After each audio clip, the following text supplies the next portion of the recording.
Israel imeanza kutekeleza operesheni za ardhini kwenye mji wa Gaza, mamlaka nchini humo zikisema lengo ni kuhakikisha wanaangamiza wapiganaji wa Hamas, tangazo ambalo linatolewa wakati huu nchi za magharibi zikionya dhidi ya operesheni hiyo. Haya yanajiri wakati huu kamishna wa tume huru ya uchunguzi Navi Pillay akisema Israel inatekeleza uhalifu wa kivita huko Gaza. Genocide is occurring in Gaza. Mauaji ya kimbari yanaendelea Gaza. Tunawabaini watu watatu kwenye ripoti hii.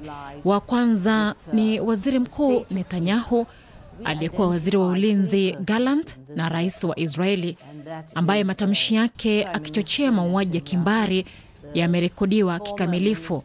Hii ni kazi ya miaka miwili, sio kitu ambacho tumekifanya tu sasa hivi.